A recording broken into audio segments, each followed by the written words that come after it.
Assalamualaikum warahmatullahi wabarakatuh. Selamat pagi, rekan-rekan semua. Halo, sudah pada hadir? Apakah suara saya terdengar? Dengar nggak ya? Terdengar, Bu, terdengar.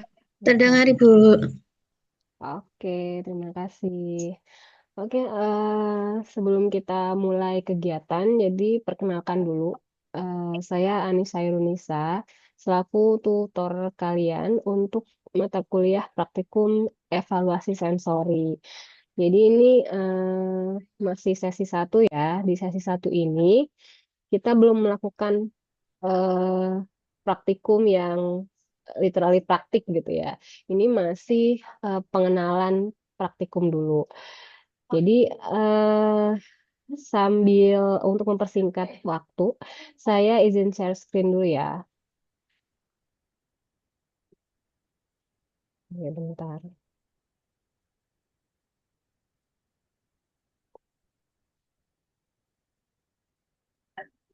Ya, sebentar.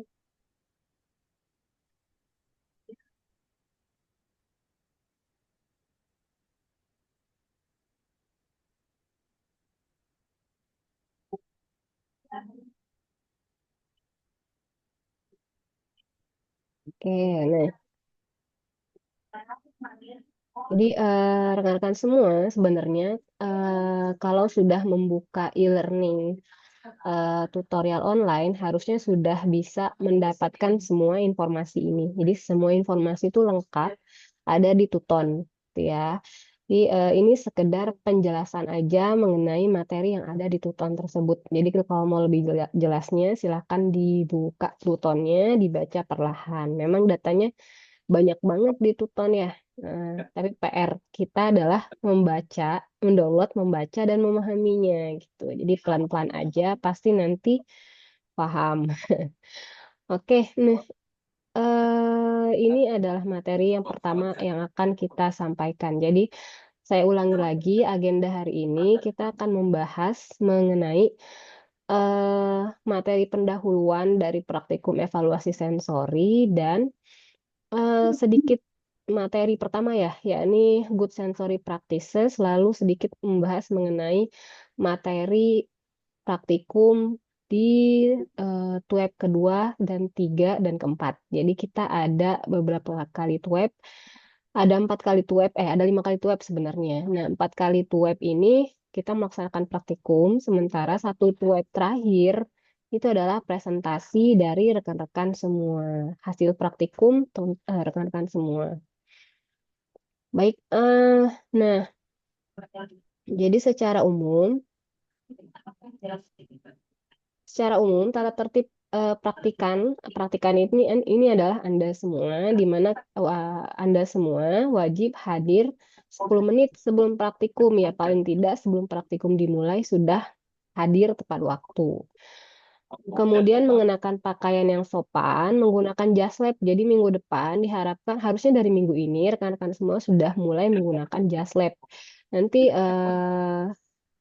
nanti pas praktik lah ya. Oke, pas praktik saya akan minta rekan-rekan semua untuk open cam. Jadi saya tahu bahwa teman-teman melakukan praktik dan cara praktiknya benar. Tuh.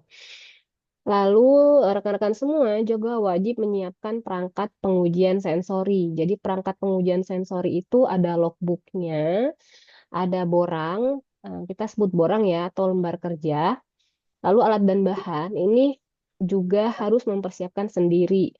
Dan pastikan alat dan bahannya juga sama antar satu kelas ini. Enggak satu kelas ini juga sebenarnya semua praktikan yang mengikuti praktikum evaluasi sensori harusnya memiliki alat dan bahan yang sama. Tuh, jadi untuk misalnya nih, kalau kita nanti ada pengujian menggunakan biskuit gitu. Nah, biskuitnya ya harus sama, mereknya harus sama, variasinya harus sama. Kenapa? Karena data yang kita akan menggunakan satu data dari seluruh kelas, dari satu kelas ini maksudnya. Jadi data dari satu orang akan dikumpulkan dalam satu kelas hingga nanti kan kita ada 16 orang. Jadi kita punya 16 data. 16 data ini yang akan digunakan oleh kalian dalam laporan kalian gitu. Jadi datanya bukan sendiri-sendiri tapi berdasarkan data satu kelas. Kemudian, rekan-rekan juga saat praktikum berlangsung, wajib menjaga kebersihan lingkungan di sekitar. Oke, bentar. Nah, terus lanjut selanjutnya. Oke, nah untuk penilaian hasil praktikum, ini skalanya 0 sampai 100. Aspeknya apa aja? Jadi harus rekan-rekan tuh wajib melaksanakan atau mengerjakan tugas aktivitas praktik mandiri. Jadi selain ada praktikum yang secara sinkronus, kita juga ada praktikum asinkronus. Nah, di mana ketika asinkronus, teman-teman semua ini akan melakukan praktikum mandiri di rumah sendiri-sendiri dan waktunya itu terserah bebas kalian kapan. Dan pada saat praktikum asinkronus, teman-teman semua harus mencari apa panelis. Nah, kalau saat praktikum sinkronus seperti ini, kalian berperan ganda sebagai penyaji sekaligus panelis. Jadi panelisnya kalian sendiri, kalian yang nyiapin, kalian yang menguji. Tetapi pada saat praktikum asinkronus, teman-teman harus mencari minimal 15 panelis. Oke, jadi kenapa mandiri, kenapa dibebaskan? Karena memang PR-nya adalah kalian sebagai penyaji, jadi harus mencari panelis 15 orang. Siapa siapa panelisnya gitu kalau mau ditanya. Siapapun yang mau dan berminat menjadi panelis dengan syarat dia sehat, kemudian dia tidak ada keterpaksaan dan dia tidak punya alergi terhadap produk yang akan kalian ujikan gitu. Jadi 15 orang tuh siapa aja silahkan. Jadi kalian berlatih menjadi penyaji yang baik. Jadi dalam evaluasi sensori ada dua peran ya. Kita udah bilang tadi bahwa ada peran penyaji dan ada peran sebagai panelis. Nah ya tadi kalau misalnya di sinkronus kalian berperan ganda sebagai sebagai panelis dan penyaji. Kalau di praktikum asinkronus kalian berperan sebagai penyaji dan panelisnya menggunakan orang lain sebanyak 15 orang. Oke, kemudian nilai-nilai yang lain adalah apa kompetensi kalian selama melakukan praktikum. Lalu yang terakhir ada aspek dari penilaian laporan praktikum. Nah, ini dia. Jadi tadi kan ada dua pak peran nih. eh, mahasiswa dalam praktikum evaluasi sensori. Jadi dia penyaji dan panelis. Nah, penyaji tugasnya apa aja? Nah, penyaji bertugas untuk mempersiapkan sampel atau contoh uji, terus menyediakan peralatan yang seragam. Seragam ya, baik warna, ukuran, bentuk gitu. Lalu mempersiapkan kode 3 digit angka acak pada wadah contoh uji. Nah, untuk 3 digit kode angka acak ini kita bebaskan ke rekan-rekan semua untuk memberikan kode apa aja. Tapi ada beberapa yang sudah kita tentukan biar tidak bingung. Lalu menyiapkan perlengkapan penyajian. Ini biar lengkap itu biasanya di dalam nampan diberikan tisu, pulpen, bahan penetral yang biasanya adalah air mineral, lalu ada sampelnya. Kemudian menyiapkan borang juga dan menyajikan secara rapi. Nah, setiap penyajian sebaiknya difoto sebagai bukti bahwa kalian benar-benar melakukan praktikum. Ya, nanti juga akan ditampilkan di laporan hasil penyajian sampelnya. Oke, kemudian nanti juga setelah dilakukan pengujian, kalian bertugas untuk membersihkan. Oke, nah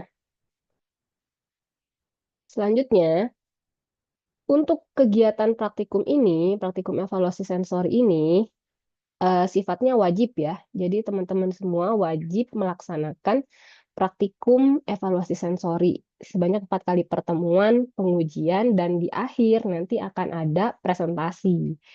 Oke, di tab kelima itu ada presentasi. Dan jangan lupa ada aktivitas belajar mandiri. Jadi selalu cek e-learningnya untuk ngecek itu memeriksa apakah ada tugas mandiri, apakah ada aktivitas mandiri dan sebagainya. Karena itu semua akan berperan atau akan mendukung penilaian akhir dari teman-teman. Jadi akan mendukung penilaian akhir praktikum evaluasi sensor ini. Jadi jangan sampai ada yang ketinggalan. Kalau ketinggalan ya berarti ada yang kosong nilainya. Nah, ini terkait aktivitas belajar.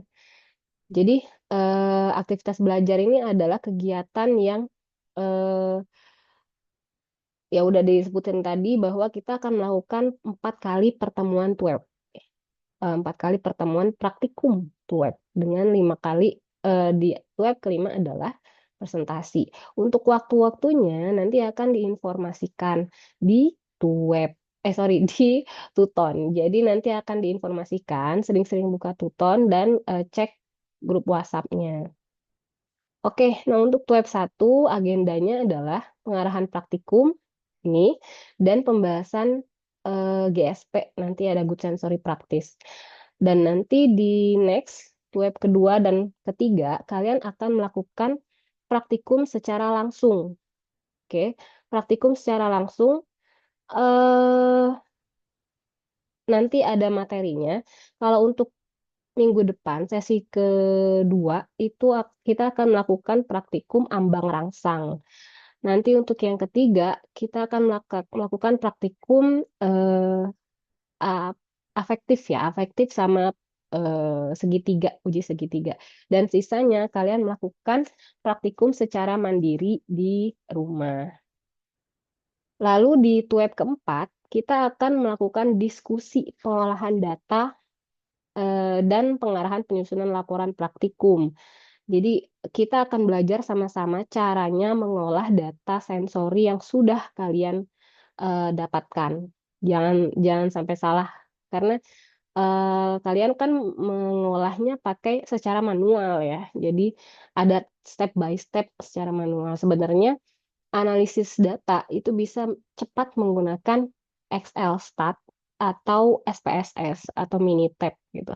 Tapi karena kita belajar, jadi kita akan bersama-sama memahami cara menganalisis data secara manual.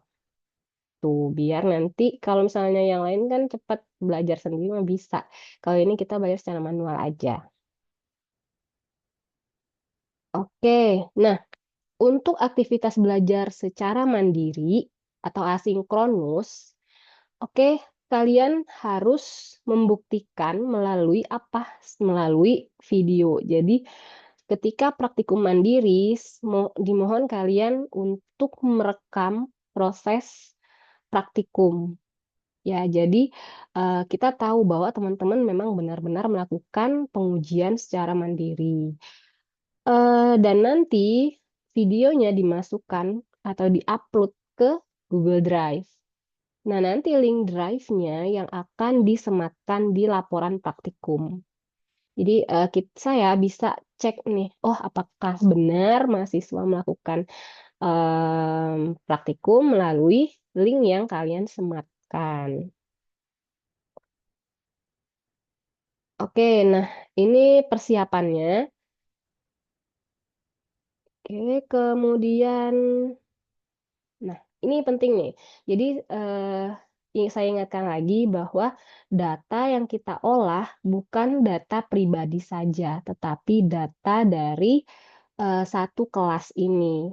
Oke, jadi satu makanya setiap mahasiswa ini bertanggung jawab atas data yang dia miliki dan data satu kelas gitu. Jangan asal-asalan. Kenapa? Karena ketika dia asal-asalan juga berpengaruh ke hasil data satu kelas. Jadi dimohon praktiknya ya serius ya.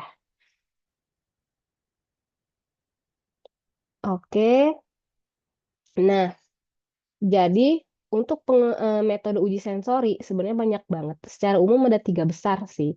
Ada uji pembedaan, uji afektif, dan uji deskriptif. Nah, setiap jenis pengujian ini akan kita akan banyak banget metodenya. Nah, dari berbagai metode kita akan melaksanakan hanya beberapa contoh metode yang kita aplikasikan. Jadi untuk uji pembedaan kita akan melakukan praktikum uji segitiga, ada uji duo trio dan uji pasangan berarah. Oke. Nah, kemudian untuk uji afektif atau uji penerimaan, kita akan melakukan praktikum uji hedonik dan uji ranking. Ya, lalu untuk uji analisis deskriptif, kita melakukan uji kuantitatif. Nah, eh, kalau misalnya banyak yang bertanya, lalu yang lain itu seperti apa praktikumnya? Nah, itu ya mandiri. Berarti kalian belajar sendiri. Bisa dilihat di buku materi pokok praktikum evaluasi sensori. Di sana jelas sebenarnya praktikum setiap metode ini praktikumnya seperti apa harusnya ada. Di teori juga sudah dijelaskan ya. Jadi yang hanya kita praktikumkan hanya beberapa saja biar tidak overload. Oke, itu untuk materi pendahuluan. Untuk materi pendahuluan, apakah ada yang ingin ditanyakan dulu sebelum kita lanjut ke materi Good Sensory Practices? Monggo, ada?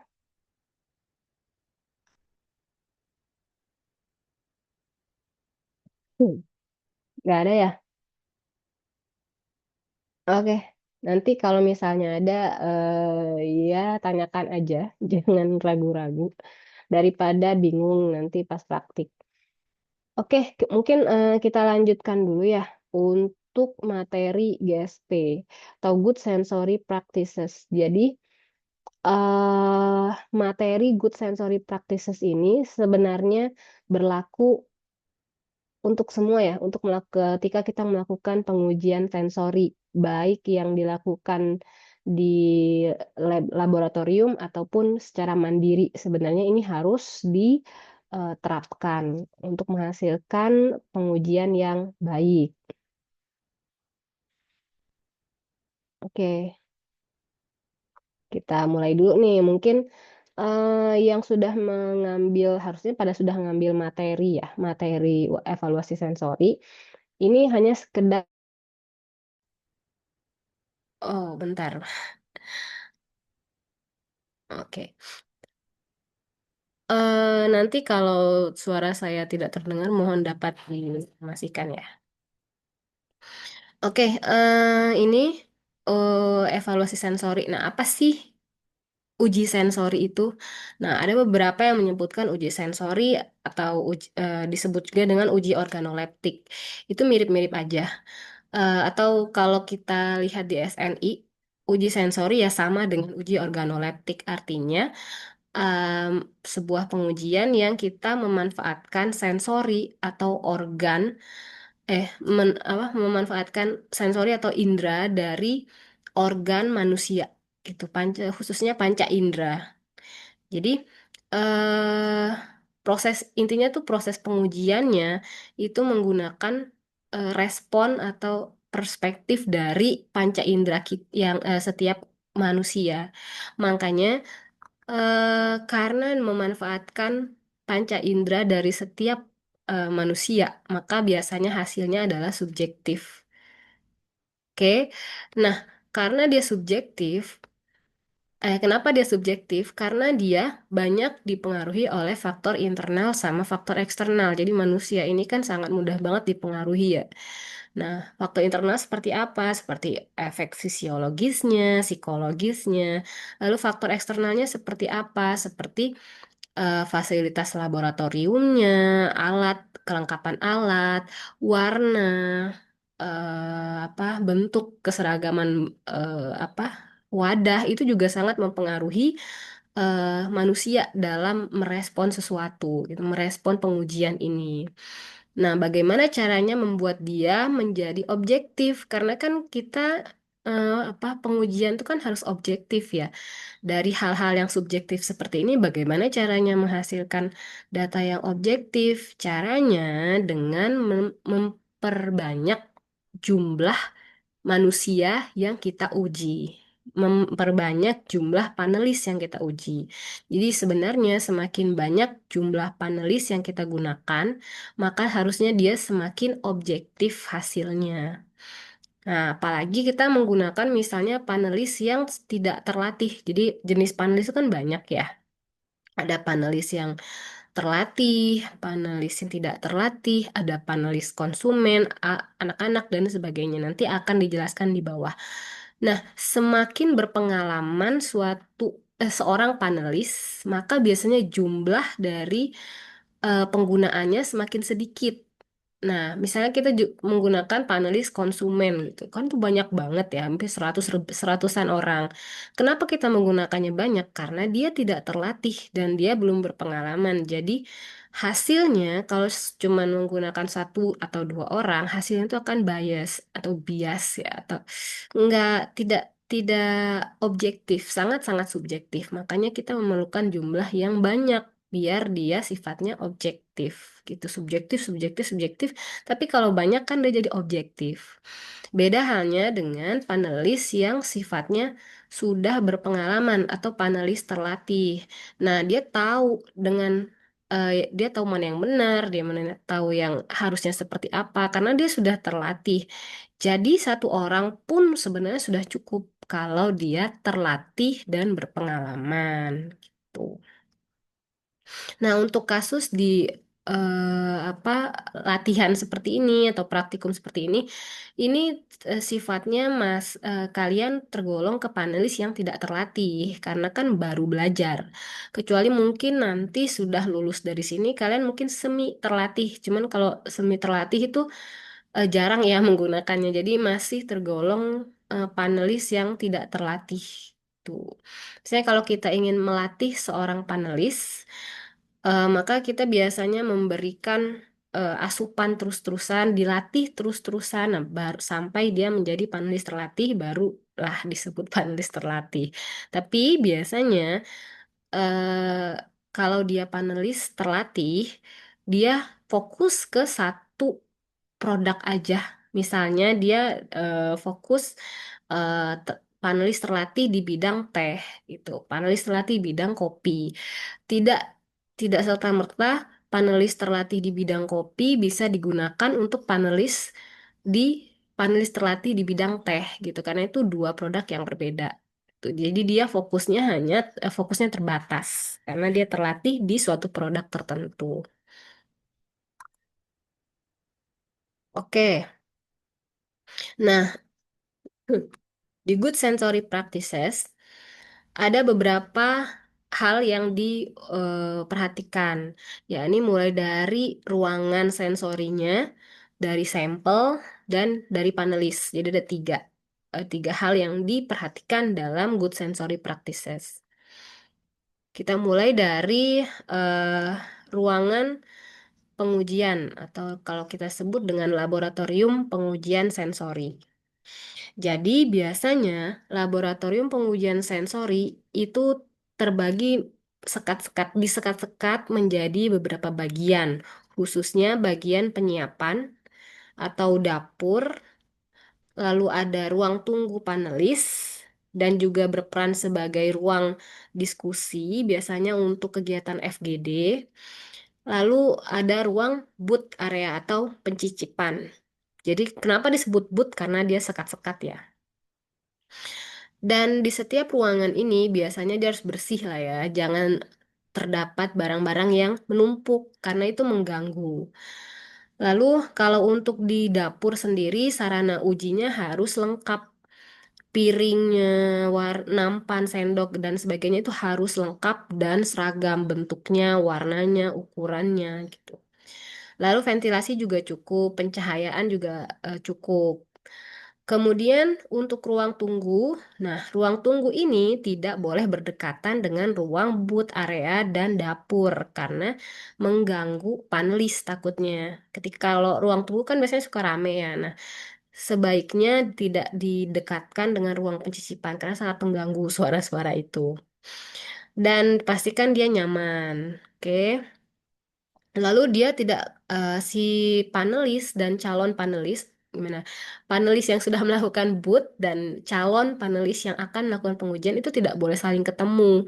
Kenapa? Takutnya ketika bertemu mereka akan berdiskusi mengenai sampel padahal belum melakukan pengujian. Nah, takutnya ada insight-insight atau ada interupsi dalam otaknya, ada pengaruh lah sehingga akan mempengaruhi hasil pengujian nanti. Padahal sebenarnya seorang panelis itu dia bebas ya, dia bebas berpendapat dan bebas menentukan preferensinya tanpa diganggu oleh orang lain atau panelis lain. Nah, kemudian di booth area itu harus disekat-sekat. Nah, ini fungsinya buat apa? Fungsinya agar antar panelis tidak saling berdiskusi gitu.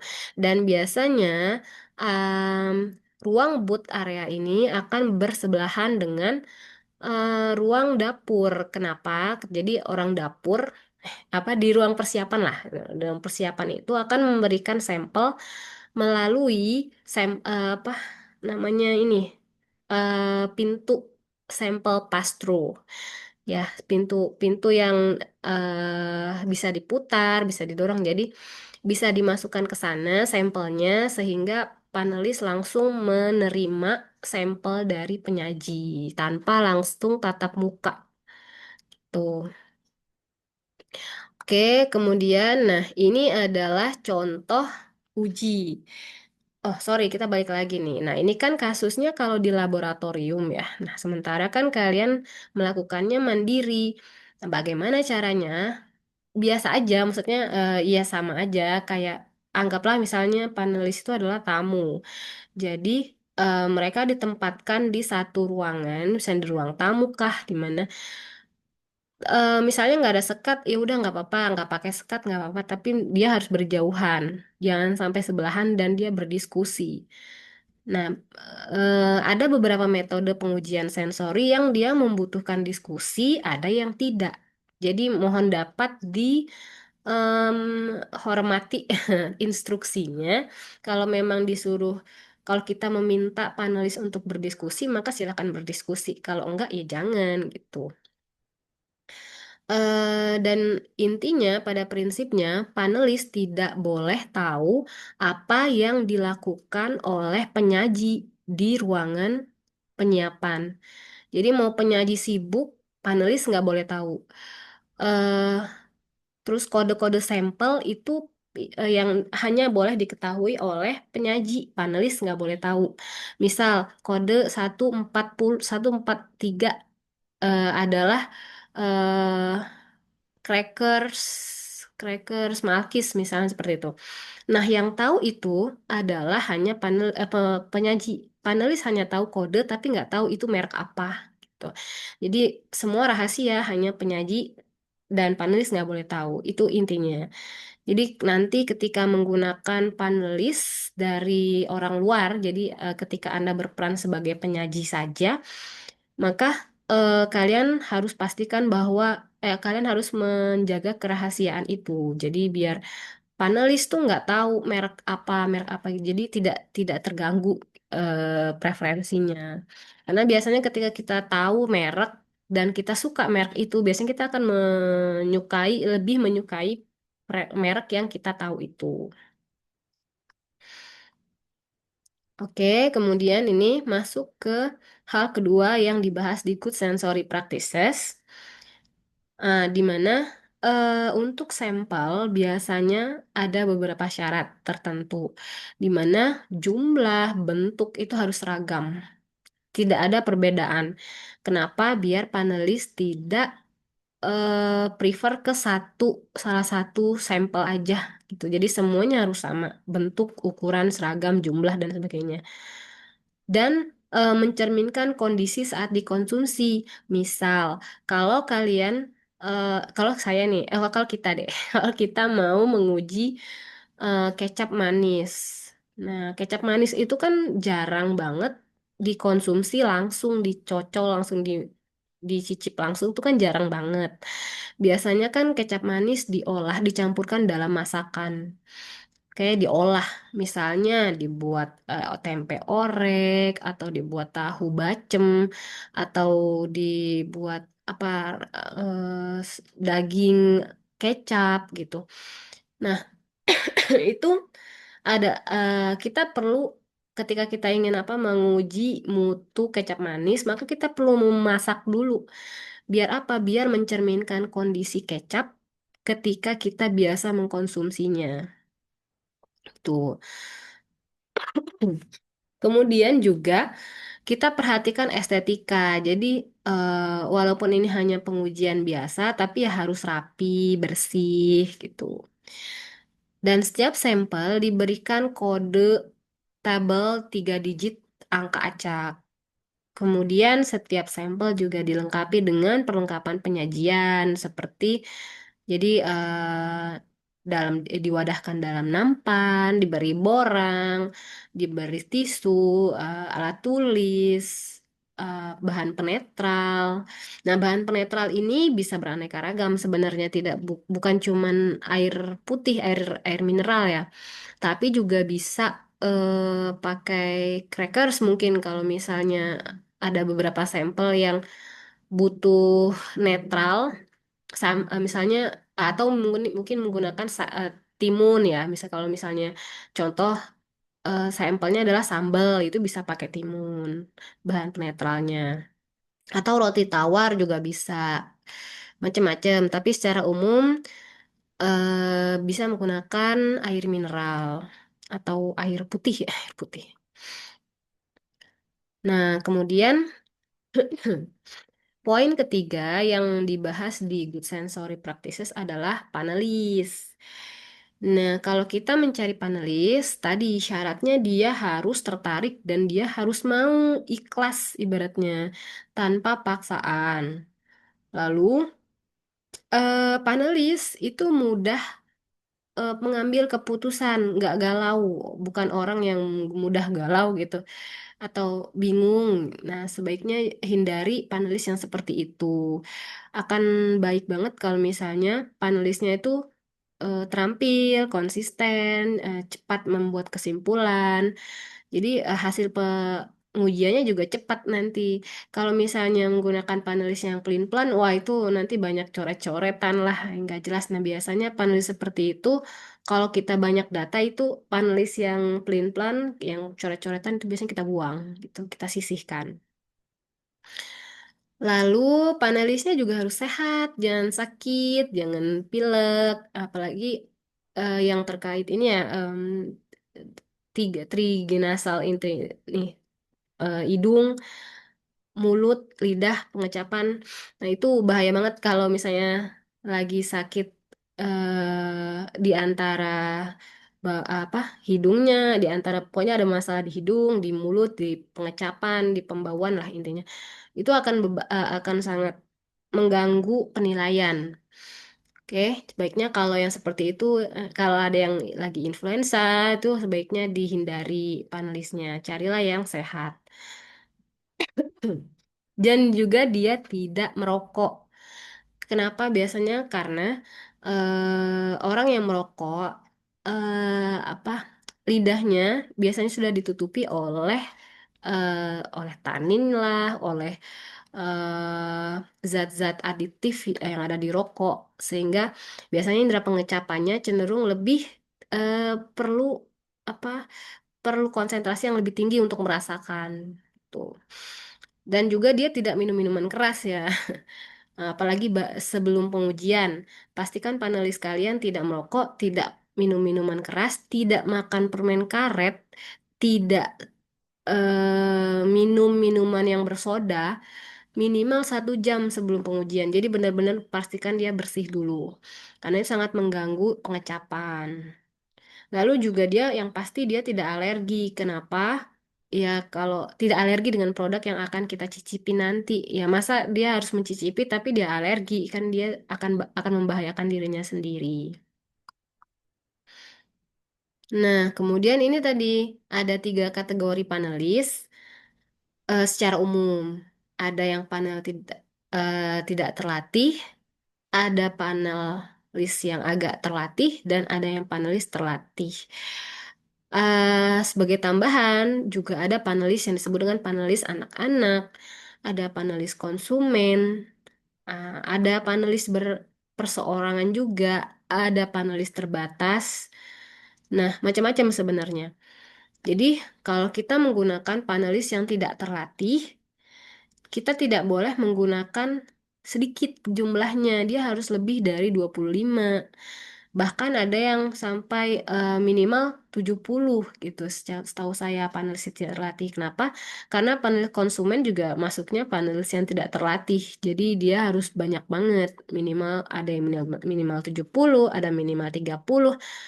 Tergantung kalau kalian ingin melakukan pengujian sensori, coba cek dulu jurnal-jurnal sebelumnya. Nah, base-nya menggunakan jurnal penelitian-penelitian sebelumnya, biar lebih akurat datanya ya. Jadi minimal secara umum ada minimal 30 lah gitu, di atas 25. Kalau panelis yang agak terlatih, nah ini masih menggunakan istilah panelis tidak terlatih, tapi beberapa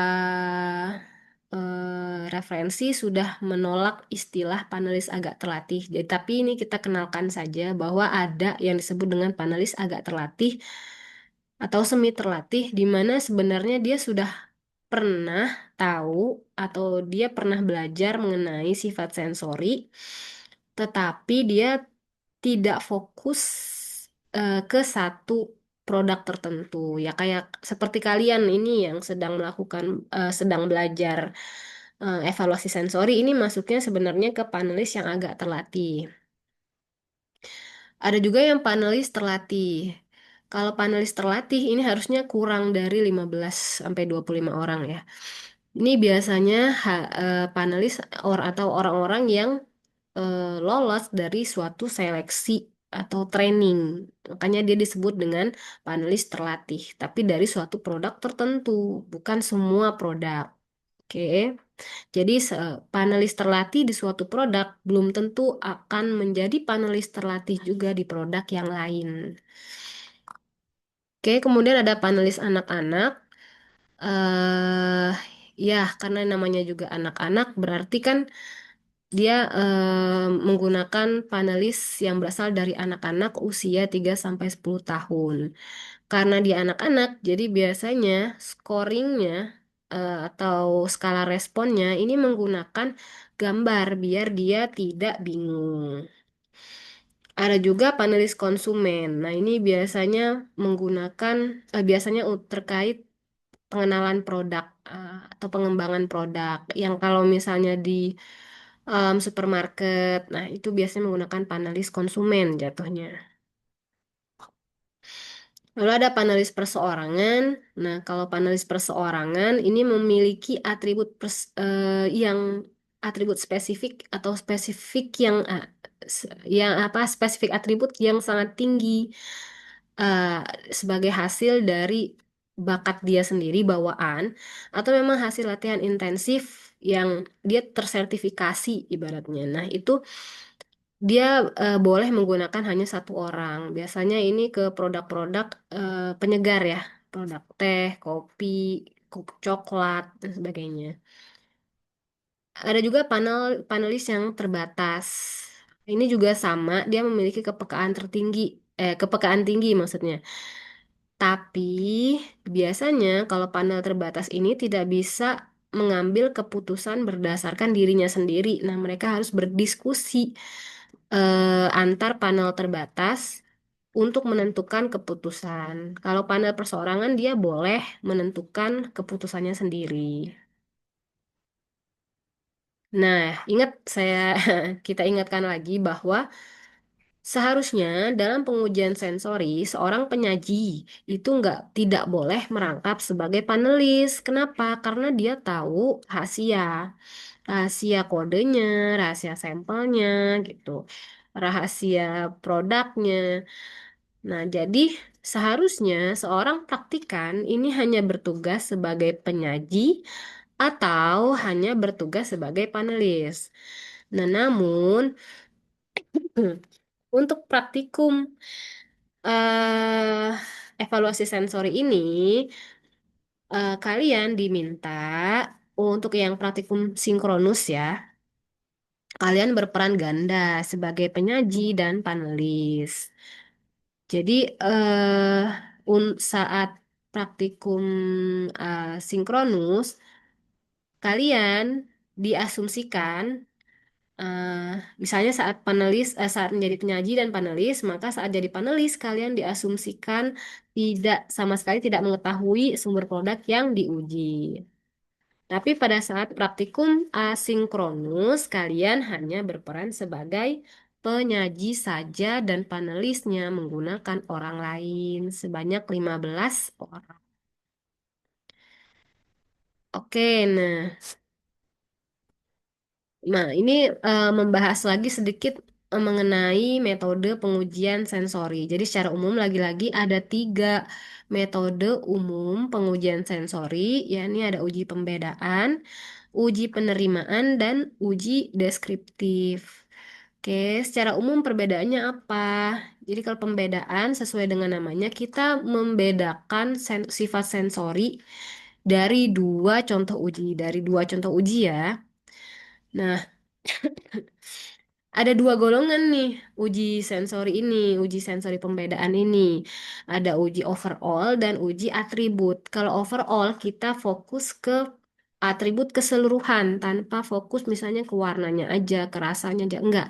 Tapi kalau overall kita keseluruhan. Jadi secara umum suka atau enggak, beda atau tidak, sama atau tidak gitu. Kalau uji pembedaan atribut, kita fokus ke atribut tertentu. Misalnya warna kecap. Nah, apakah ada perbedaan antara warna kecap A dan B? Apakah ada perbedaan rasa antara kecap A dan B? Gitu. Kalau uji pembedaan, secara umum, apakah terdapat perbedaan antara kecap A dan B? Jadi dia tidak fokus menyebutkan atribut tertentu. Dia overall. Tapi kalau atribut, kita menyebutkan suatu atribut tertentu yang kita uji. Oke, kemudian kalau uji afektif, disebut juga uji penerimaan. Kalau uji penerimaan ini biasanya kita ada beberapa skala tingkat kesukaan, berskala tingkat kesukaan. Mulai dari biasanya ada 5 skala, ada 7 skala, 9, ada 11. Biasanya skalanya ganjil ya. Kenapa? Biasanya di tengah-tengah itu adalah netral atau sedang atau ya normal gitu, antara sangat tidak suka atau sangat suka. Tuh, jadi kalau misalnya 5 skala berarti yang skala ketiga netral, eh, skala 4, eh skala 1 misalnya skala 1 itu biasanya eh, tidak suka, eh, nomor 2 biasanya bisa bisa jadi agak agak tidak suka, 3 netral, 4 4 agak suka, 5-nya suka gitu. Dan seterusnya. Oke, semakin banyak tingkat skala kesukaan, maka dia akan semakin rinci responnya. Jadi amat sangat tidak suka gitu, dan seterusnya. Lalu ada juga analisis deskriptif. Nah, kalau analisis deskriptif biasanya kita menggambarkan profil komoditas suatu contoh uji atau sampel. Dan ini biasanya ada dianalisis secara kualitatif ataupun kuantitatif. Oke. Secara umum biasanya kalau analisis deskriptif ini kita menggunakan panelis yang terlatih gitu. Kenapa? Karena kita fokus untuk mengeksplor komoditas suatu komoditas, profil sensori suatu komoditas. Jadi sudah expert gitu ya, sudah beyond limit dibanding uji pembedaan dan uji afektif. Nah, tadi ya, untuk uji pembedaan, kita akan melakukan tiga jenis, dalam praktikum ini ada tiga jenis metode metode uji pembedaan yang kita aplikasikan, yakni uji segitiga, duo trio, dan uji pasangan berarah. Lalu untuk uji afektif, kita akan melakukan dua pengujian, yakni uji hedonik dan uji ranking. Lalu untuk uji analisis deskriptif, kita fokus ke uji kuantitatif. Untuk minggu depan, kita fokus melakukan pengujian uji ambang rangsang dan uji pasangan berarah ini. Oke, ada yang ditanyakan, rekan-rekan semua? Ibu izin bertanya, Ya. untuk jadwal tuh webnya apakah selalu di hari Sabtu di jam 8 sampai jam 10? Ya, kita mengikuti jadwal yang sudah ditentukan UT ya, bahwa penguji praktikumnya dijadwalkan di jam 8 sampai jam 10. Begitu, gitu Mbak. Jadi untuk seterusnya waktunya akan tetap di jam 8 sampai jam 10 WIB.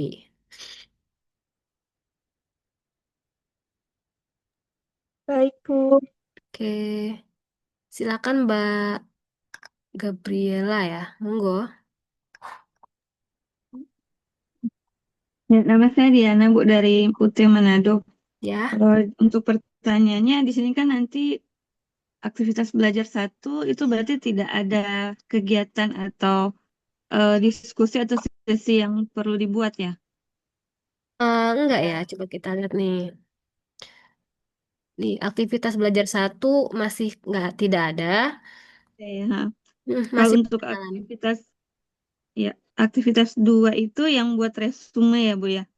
Benar, di aktivitas belajar dua kita ada resum.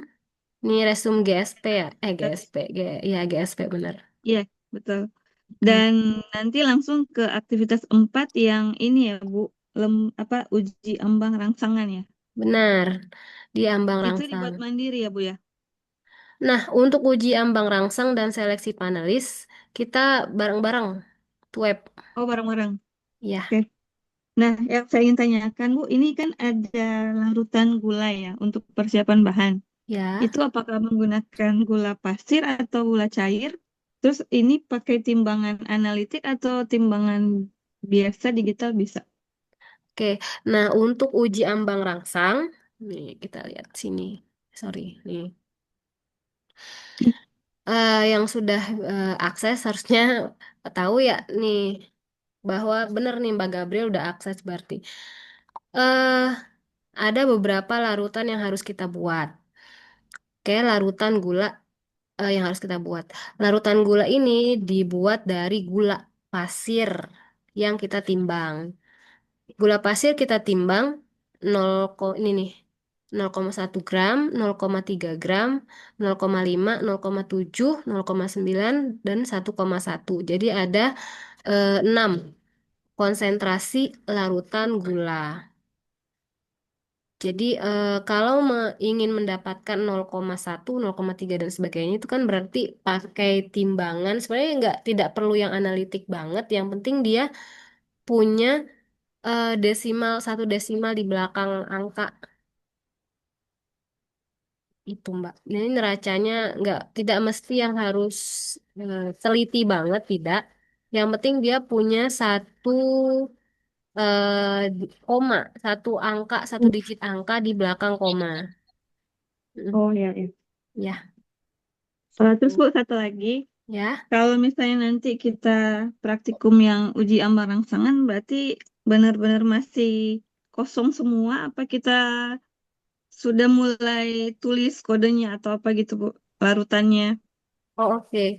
Eh, untuk minggu depan Mungkin bisa disiapkan dulu kosongan ya. Tapi yang Oke, pasti sudah ditimbang dulu, larutan gulanya sudah ditimbang. Nanti tinggal dicemplungin bareng-bareng. oke baik. Iya. Sama Terima jangan kasih Bu lupa Nisa. pewarnanya kita pakai pewarna merah ya. Oh merah, oke oke. Ya, Baik. Terima oke. kasih Bu. Sama-sama. Ya, ada lagi yang ingin ditanyakan?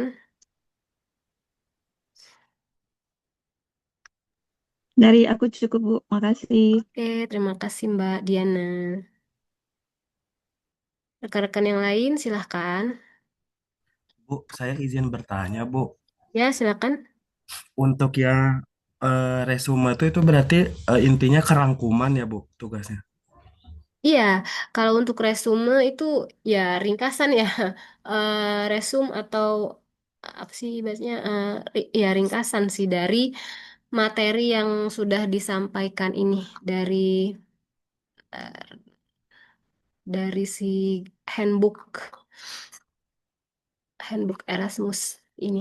Ini kan banyak banget ya, ada 44. Nah, coba dirangkum. Jadi dirangkum aja apa GSP-nya seperti apa, harusnya seperti apa, yang bisa diterapkan dalam praktikum ini seperti apa. Ini kan sebenarnya masih banyak materi ya nih, misalnya sensori adalah ini mata mata tentang pendengaran. Nah, GSP kan berarti fokusnya seperti apa tadi. Jadi fokusnya ada 3 hal kan. Ada dari ruangannya kah, dari sampelnya, dari panelisnya. Nah, itu harusnya seperti apa. Itu sih. Jadi resume aja, diringkas. Ya maksimal, maksimal nih, maksimal ya jangan lebih dari 5 halaman lah. Namanya juga resume, ya kan. Tuh.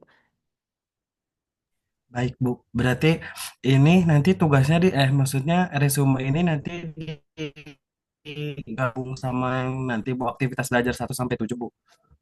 Iya, eh untuk pengumpulannya juga sorry.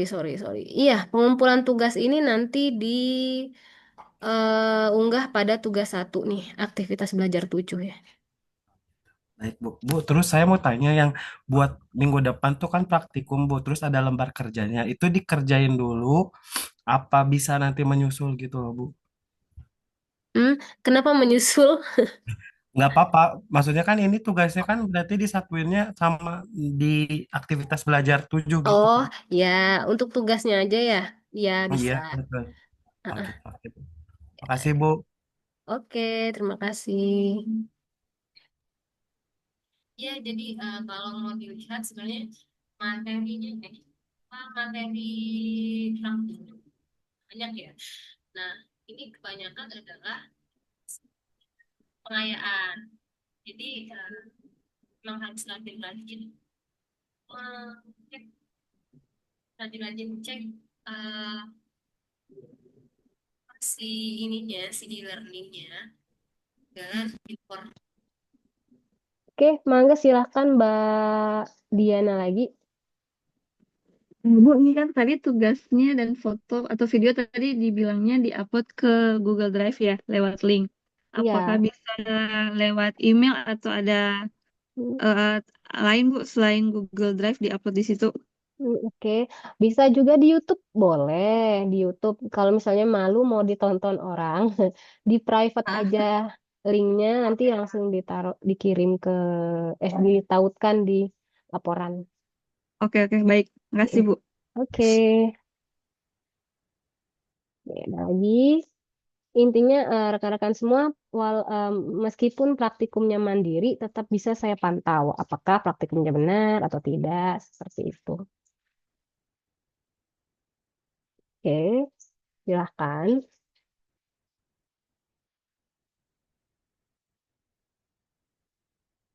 Ada lagi? Oke, pewarnanya harus merah, benar. Pewarnanya harus merah ya. Cari yang apa? Kalau boleh menyebutkan merek, mereknya yang kupu-kupu aja, kupu-kupu ya. Oh, iya, mohon maaf tadi suaranya hilang-hilang. Pewarna merah. Pastikan pewarna makanan berwarna merah biar seragam. Nah, nanti yang saya sebutkan kalau setiap eh, hasil dari satu kelas akan bersama-sama pasti. Jadi hasil praktikum akan sama, akan digunakan satu kelas. Ini sebentar ada di materi satu. Sorry. Bentar ya, bentar. Nih, mana nggak? Oh, ini nih. Bentar. Di 7. Jadi pengumpulan semua tugas ada di aktivitas belajar 7 ya. Nah, kita akan mengisi data secara bersama-sama.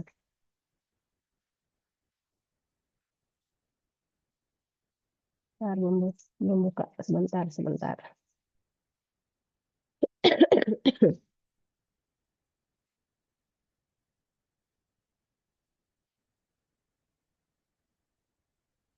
Ini terlihat tidak ya?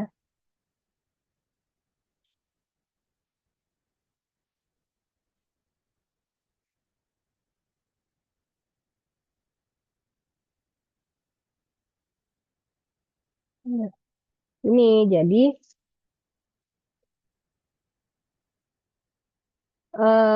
contoh ya. Nih, ambang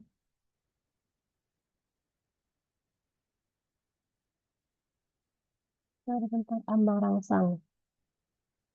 Oke. Nah, jadi ini adalah apa pengumpulan data atau tabulasi rekapitulasi data kok rekapitulasi contoh tabulasi data dari hasil pengujian ambang rangsang. Jadi setiap teman-teman kan kita ada berapa orang ya? 16 ya. 16 panelis harus mengisikan responnya di sini. Tapi nanti setelah mengisi respon di borang. Jadi kalian mengisi dulu di borang. Hasil yang ada di borang kita rekap di sini. Nah, ini contoh untuk uji ambang rangsang. Begitu juga untuk uji pasangan berarah. Nanti kita akan tabulasi bersama di sini, di satu Excel ini. Nah, hasil dari tabulasi ini akan bisa digunakan untuk kalian. Nih, misalnya ini hasilnya. Hasilnya bisa digunakan dalam laporan praktikum kalian. Barulah nanti pembahasan laporannya dibahas masing-masing. Gitu. Tapi untuk data, kita menggunakan data kelas, bukan data mandiri. Oke, gitu juga untuk yang lainnya. Tuh. Nah, tapi kalau untuk praktikum mandiri, karena jumlah panelisnya sudah 15 orang sendiri ya, setiap praktikan, maka menggunakan data-data sendiri, data pribadi sendiri untuk yang asinkronus, yang praktikum mandiri.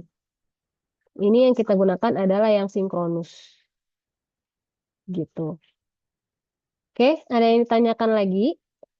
Soalnya kecil, mohon maaf. Silahkan. Tidak ada?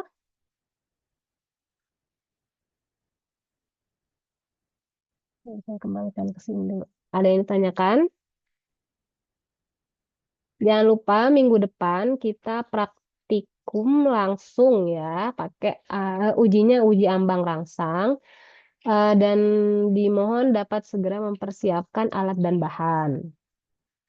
Dan juga gunakan JASLab, jangan lupa, karena itu menjadi salah satu poin penilaian. Dan harus on cam ya, biar tahu aktivitas kalian sudah benar atau belum. Pengujiannya bersama-sama, persiapan juga sama-sama. Kalian cukup menyiapkan kosongan dan pastikan eh, gunakan gelas Sloki ya, Sloki yang murah-murah aja. Atau kalau nggak ada Sloki, pakai aqua gelas, sorry, bukan aqua gelas, gelas air mineral dalam cup itu loh, cup-cup itu juga boleh. Tuh, nanti tinggal dikurangi aja kan kita hanya butuh 100 mili, nanti tinggal dikurangi. Begitu. Oke, mungkin ada yang mau tanyain nggak? Nggak. Kalau oke. Jika minggu depan tidak bisa hadir karena sedang kerja, gimana? Wah, ini saya tanyakan dulu ke FST ya. Karena ini kewajiban. Saya kan hanya mengikuti jadwal. Nanti saya tanyakan lagi bagaimana baiknya dari universitas terbuka. Mungkin bisa disampaikan seharusnya ya tetap hadir ya. Ya udah ini aja deh. Yang nggak bisa, yang apa? Yang izin kerja ataupun tadi ada yang praktikum. Nah, khusus untuk praktikum ada keringanan karena dia eh apa ada keringanan karena memang tabrakan ya jadwalnya. Kalau yang kerja ya dimohon mungkin bisa disisipkan dikit lah 2 jam gitu mundur ke ya. Iya, mereknya kupu-kupu. Kalau ada, kalau misalnya merek lain ada, kalau misalnya merek kupu-kupu tidak ada, pakai yang lain ya. Menurut saya it's okay. Yang penting warnanya merah aja sih. Nanti saya tanyakan dulu yang terkait yang bekerja tadi ya. Oke, mungkin rekan-rekan bisa sebelum kita tutup kelas. Saya ada nggak ada yang nanya lagi nih. Kita selesaikan Bu, kelas. izin Ya, bertanya, silakan. kalau Iya, Bu. untuk panelisnya itu nanti Hmm, gimana ya, Bu? Kan di situ katanya kan butuh 15 orang panelis ya, Bu. hmm, Nah, itu kita harus cari panelisnya, Bu. Yang apa? Yang udah kita uji itu, yang udah kita hmm. percobaan apa? Nantinya gimana, Bu? Oke, nah untuk 15 panelis yang ini kan khususnya yang praktikum sinkronus ya. Nah, silahkan cari aja 15 panelis bebas siapa aja. Mau adik, kakak, eh, teman-teman, tetangga, silakan. Pokoknya 15 orang panelis. Baik. Dibebaskan. Siapa aja sih, Mbak? Oh ya, Pokoknya makasih. 15 aja. Ya, oke. Nah, kalau sudah bisa akses materi praktikum lain di misalnya sesi selanjutnya, mungkin bisa sambil dicicil ya praktikum mandirinya. Karena menurut saya 15 orang juga agak PR nih. Ngumpulinnya di mana ya? Yaitu silahkan dicoba. Itu adalah triggernya nih untuk panelis untuk seorang penyaji adalah mencari panelis karena nggak semua orang tuh mau jadi panelis. Oke, lanjut silakan ada yang ingin ditanyakan? Dulu saya izin mau bertanya, Ya, kalau untuk yang mencari panelis 15 orang itu untuk yang praktikum mandiri ya Bu ya? Kalau untuk ya, yang praktikum mandiri, yang sinkronus itu yang jadi panelis kita sendiri gitu ya Bu ya? Terima benar, kasih. benar, benar Mbak Tri. Kalau untuk yang mencari 15 panelis itu khusus untuk pengujian yang mandiri atau asinkronus. Kalau yang kita tatap muka kan susah ya kalian mencari 15 panelis sementara kalian harus tatap muka. Jadi untuk yang tatap muka tetap kalian berperan ganda, penyaji sekaligus panelis. Oh iya Bu. Nah, Mm-mm. kalau untuk yang praktikum mandiri 15 panelis itu di waktu Mm. yang berbeda ya Bu ya? Atau di tempat yang sama gitu? Eh, Bebas ya Pak ya. Kalau misalnya nih eh, mau melakukan satu pengujian, eh saat Ya. eh, sekalian deh praktikum mandirinya mau sekalian, mumpung ada 15 orang, boleh dipersilahkan. Tapi panelisnya jangan di-push ya, maksudnya satu-satu Oh, gitu, satu-satu oh dulu iya, ya. iya. Nanti kalau udah selesai istirahat dulu, kasih dia jeda istirahat, baru nanti lagi diuji lagi gitu kan. Kasihan ya kalau misalnya dia nguji sekaligus banyak gitu ya, kasihan. Ini satu-satu dulu. Boleh di Oh satu waktu yang sama ya silakan. Karena ya saya tahu nyari nyari panelis susah. iya. Oke, Berarti di waktu yang berbeda gitu bisa ya, Bu ya? Boleh ya? bebas, boleh, boleh. Tergantung kesediaan panelis juga. Oh iya, terima kasih, Bu. Oke, oke, ada lagi rekan-rekan. Saya mau bertanya Ya, lagi, Bu. iya, Untuk iya. yang bukti foto itu foto aja atau video atau foto dan video, Bu? Yang mana? Yang buat praktikum yang mandiri itu kan ada foto pasti ya, Bu? Enggak. Oh iya, Nah, itu foto apa video apa foto dan video, Bu? oke, saya ulangi. Kalau untuk praktikum mandiri ya, kalian wajib menyiapkan video. Kalian harus merekam aktivitas praktikum. Lalu nanti hasil rekamannya diupload di bisa di Google Drive atau di YouTube. Nanti linknya disematkan di laporan, misalnya dicantumkan di laporan. Kalau yang praktikum mandiri, jadi wajib untuk video dan foto tentunya, foto hasil penyajian, proses proses praktikum boleh.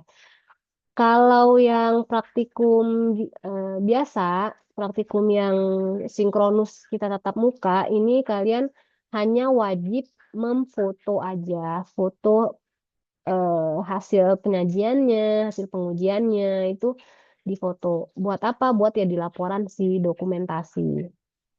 Tuh, tidak wajib video kalau yang praktikum biasa, praktikum tatap muka. Yang wajib video itu yang praktikum mandiri. Itu Mas Gali. Baik, Bu. Terima kasih, Bu. Oke, sama-sama. Oke, ada lagi yang ingin ditanyakan?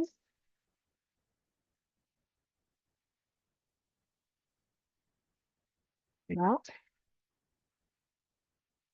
ya, semangat ya. Semangat untuk praktikumnya.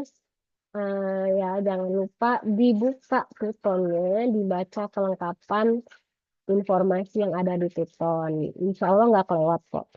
Datanya harusnya banyak, sudah lengkap banget yang ada di Pluton. Oke, ada lagi? Oke, kalau nggak ada, open cam dong yuk, kita foto bareng dulu. Monggo ditunggu untuk open cam biar kita bisa foto bareng. Jangan lupa minggu depan pakai jas lab ya.